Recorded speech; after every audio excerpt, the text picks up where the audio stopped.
So when I first started looking into doing Amazon FBA wholesale, everyone kept saying, oh, you won't get approved without looking like a real business. You need a warehouse. You need a professional looking expensive website. But is that all true? So the question is, do you need a website or a warehouse in order to get started in Amazon FBA wholesale? Well, in this video, you're going to find out because I've experienced it firsthand. And if you're new to the channel, hi, welcome. My name is Lester, and I started, doing Amazon FBA as a side hustle back in 2021. Then fast forward now, it's my full-time business, and throughout that time, I've sold over $2 million in total sales, doing Amazon FBA wholesale, a mix of arbitrage and other things in between. And that's why I wanted to make this video. If I could tell myself back then how you can actually start Amazon FBA wholesale without having a website or a business warehouse and still make it happen, right? And of course, make sure you stay tuned to the end because I've got some bonus tips for you that'll practically guarantee your success if you follow them step by step. So let's get started. So the first thing we all need to understand is that limitations equals opportunity for being resourceful, and creativity is basically, as Ryan Holiday says in his book, is the obstacle is the way. Whatever the way is blocking you, that is the path to success, and that shouldn't limit you. And some of the greatest businesses out there were created because they didn't have enough. They had to get creative and resourceful of what were the cards that they were dealt with, basically.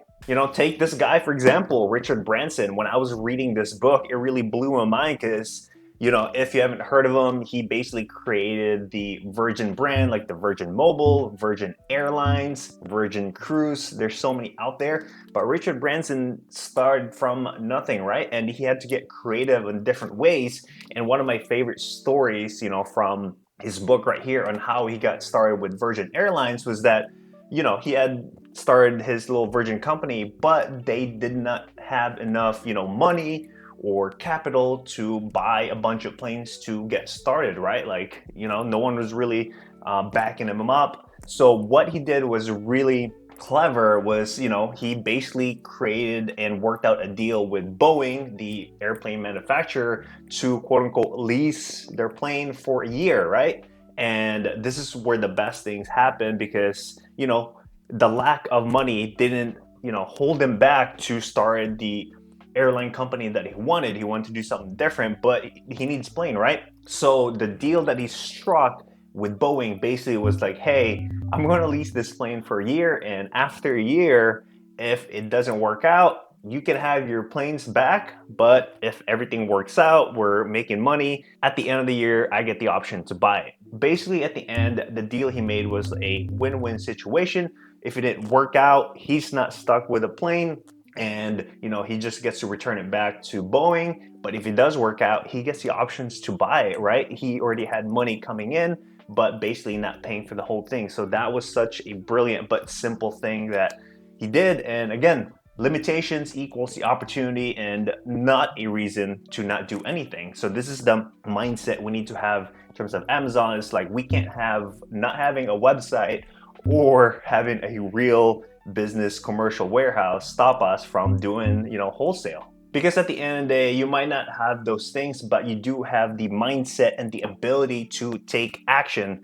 You can choose to do what you're wanting to do, right? So if you just actually do it and not worry about the other things, because having a website and doing these business things, it creates what we call like a friction, right? You're just coming up with reasons to do this to make yourself feel better. And I know I did, right? That was the biggest mindset shift I had to do, that everyone was talking about, like, oh, like they won't take you seriously, you won't be able to open supplies and distributors and so on and so forth.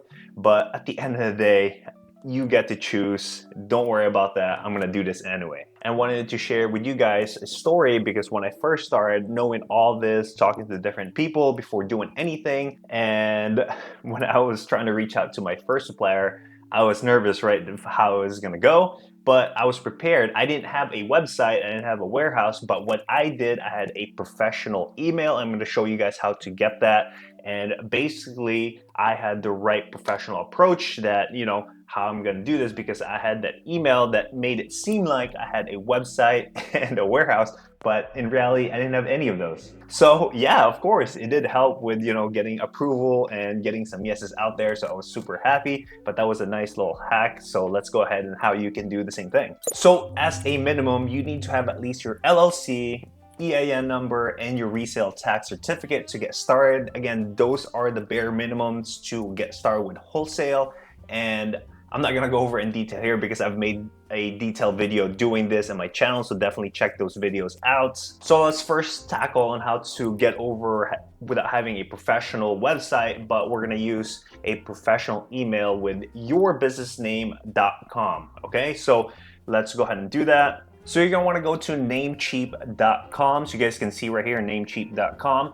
And this is basically where you get to create a domain name that you can link to your, email, right? It could be a Gmail or Yahoo. I'm going to show you guys how the magic works here. So you basically just register anything. Of course, you want to do your business company name. So let's just make one here. So let's put Lester e-commerce. So this is the result here, LesterEcommerce.com. It's available for $11.28 a year. It's basically $1 per month, right, to have this. And again, as I mentioned, you need to put your business name here and you want to get the .com. This is the easiest way, more professional, right? Then once you create that, you actually purchase it there. You own that domain, okay? Now what you're gonna do next is go to your settings. So once you're in the settings, this is the one that I own currently, AmazonEcommerceGroup.com. So it's been active since 2022, right? And let's go ahead and do that. So I have my source URL here. You're gonna want to go to redirect email. So once you create your business, .com, your quote unquote domain website, you're gonna want to create a Gmail for it, right? You want to separate your personal and business, of course. So once you have that, this is the same name, just at gmail.com.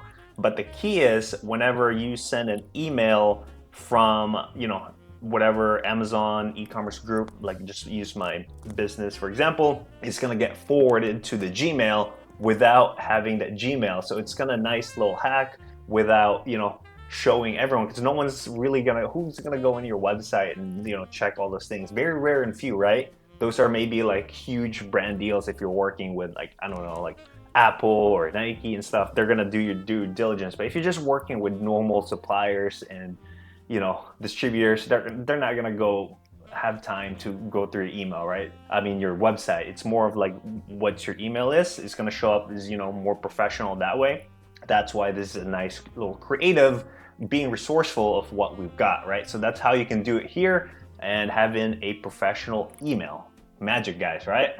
And this will save you tons of money. As I mentioned, only costs like $11 for the year versus starting and making a professional website, which gonna cost you money. And if you don't wanna pay someone, you're gonna do it yourself, it's gonna cost you time. It takes, I don't know, a couple hours, maybe 10 hours, 20 hours, 5 hours.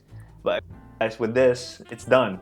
5 minutes, you're good to go. And of course, down the road, once you start making sales, you're trying to scale the business, you're the big boss, you can of course create the website that you've been wanting to.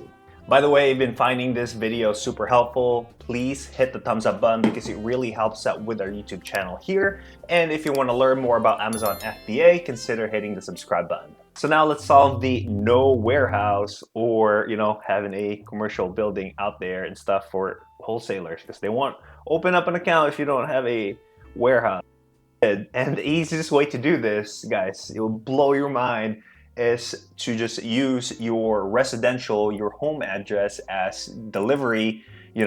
It's crazy how that works. Most people don't think about it. They think it's not possible, but let me tell you, it is. And wanted to share this story because I had lived in the Keys, right? If you've never been to the Keys, it's basically as remote as you can get. There's only one road that will get you there.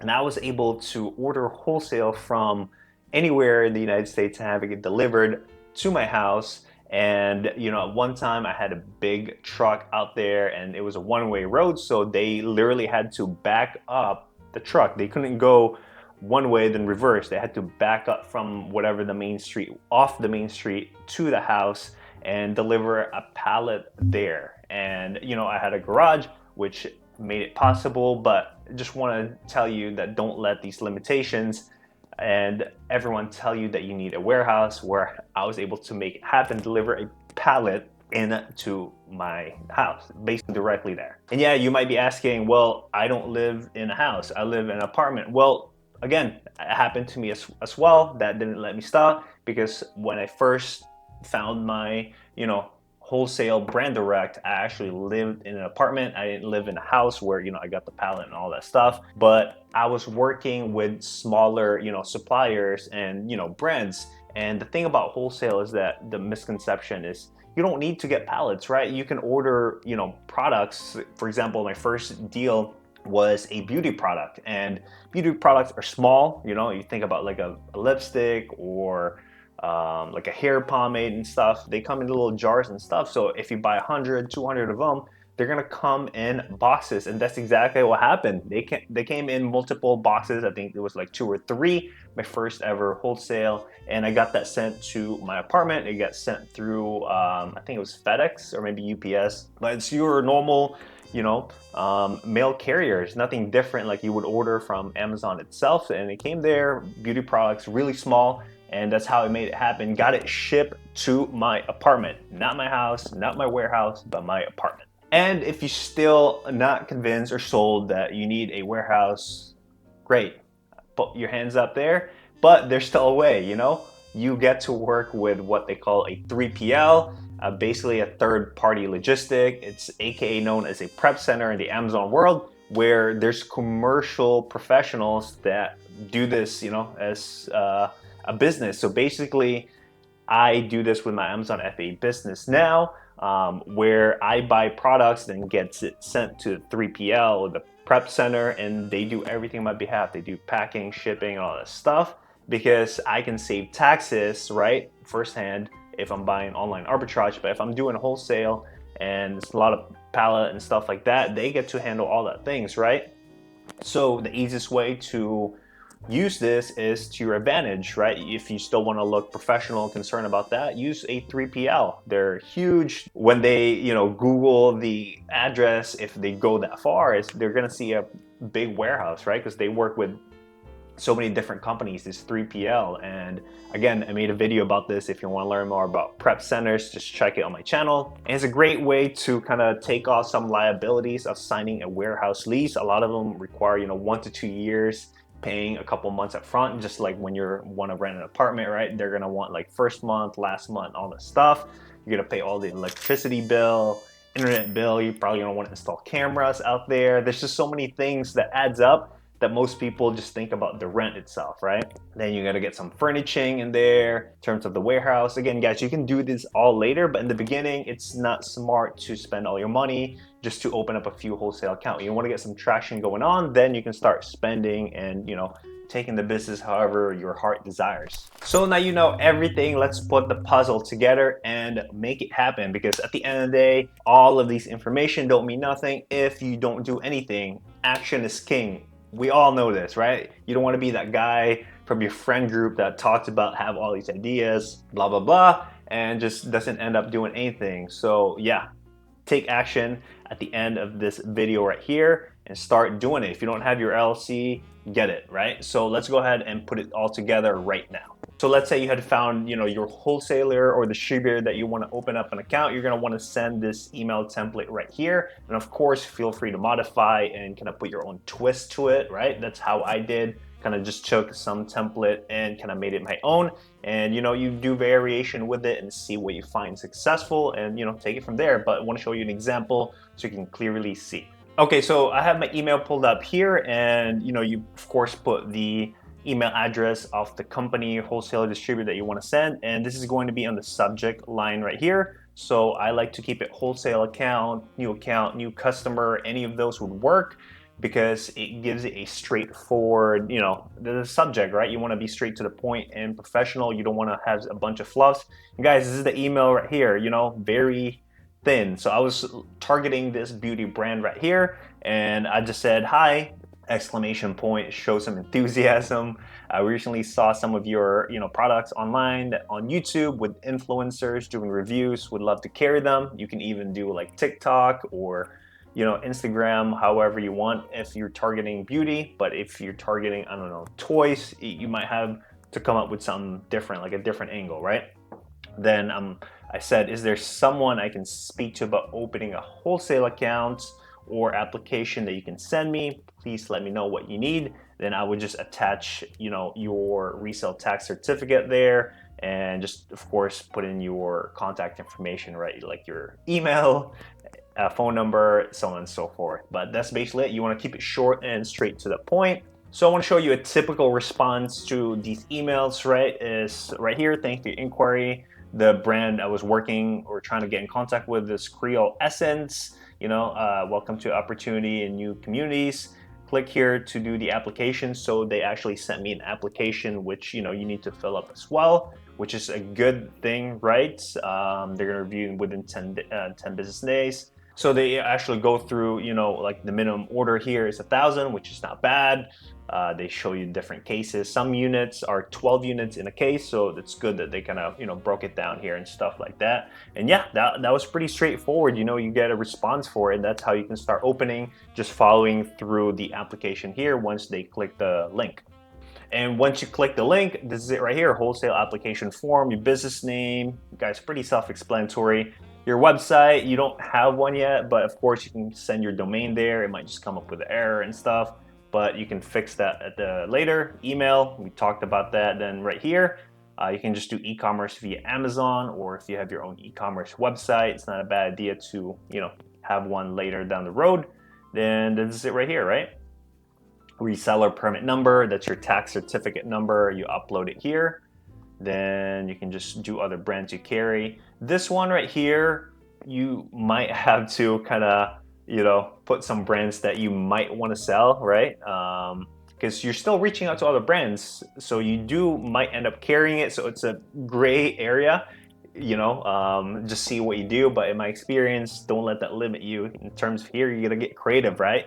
What other brands do you carry in your store? Well, I carry X and so brand, even though you might still be working with them or trying to get their account, because you might land them. So yeah, street address, just put your home here because we might not have a warehouse, and that's it, right? Apply. So guys, on the bonus tips here, number one is always follow up with that email there. Yeah, they got to reply immediately, but if you don't get a reply, within a week or a couple days, within that week, if you send a Monday, Wednesday, you don't hear anything back, definitely follow up. That is the key, and that's how you can open up a lot of wholesale accounts. And from my experience, if you know, I used to sell cars, and that was the thing that helped me sell a lot more cars versus the others, was I was following up, right? Whenever someone leaves a dealership, I have their phone number. I would just shoot them a text. It's like, hey, nice to meet you. Let me know if there's anything else I can help out. That's it. I just leave it like that to open a line of communication, have them think of me, right? Because they probably gonna go to other dealerships, but like, hey, that Lester guy, he was cool. He didn't really pressure us in terms of selling. We got his cell phone text here. Because at the end of the day, like a lot of other salespeople didn't do any of that stuff, right? They didn't buy, and then they forget about the customer. But that was the key, the follow-up. People, car's a big purchase, so they have to think about it, talk to their husband, wife, measure things out in the garage, crazy things. But just having a follow-up, you can just ask them then the next day. What I would do is like, hey, did you guys see other cars? Was there any other questions I can help you out with? You might hear back, you might not, but you just continue that, line of communication and just be a service of them, basically. But in terms of the wholesale, send an email, try to call them, spread it out. Don't be an annoyance at the end of the day. Second tip here is to start with small brands or niche brands, because they wanted to get more sales and exposure, right? If you're working with brand directs, and with example there with the Creole Essence, they weren't not as big, right? Compared to like a Chanel there, or a Kiehl's brand, for example. But yeah, they're often less strict and are open to work with different, upcoming business as well, because they're a small business themselves. So it makes sense to help each other, and that's just how it found success. So definitely recommend trying that. Then, go for other distributors or brands out there once you start getting the hang of it. And of course, when you're reaching out to these brands, use your common sense. Don't say that, I sell Stanley cups when you're targeting, beauty products, right? You want to kind of keep it within that lane. Then, of course, if you're targeting like water bottles like Stanley, say you sell, sporting good products. So that way you're in line and you're not just everywhere, like a Walmart selling everything. And last tip here, everything is a numbers game. If you're going to reach out to 100 suppliers, you might only close a small percentage. Don't get discouraged. That is just the normal. Everyone is busy, or they might not be accepting applications. There's a bunch of reasons. So that's why it's important to understand the numbers game, because the more wholesalers or distributors, suppliers, brands you reach out, the more opportunity you have to open up an account with them and find potential profitable products. So guys, I hope this video truly helped you out. And if you have any questions, comment down below. And don't forget to sign up for our free newsletter, which gets sent directly to your inbox. So thank you guys so much for watching. If you want to learn more about Amazon FBA Wholesale, check this video out here. Thank you so much. Catch you in the next one. Adios.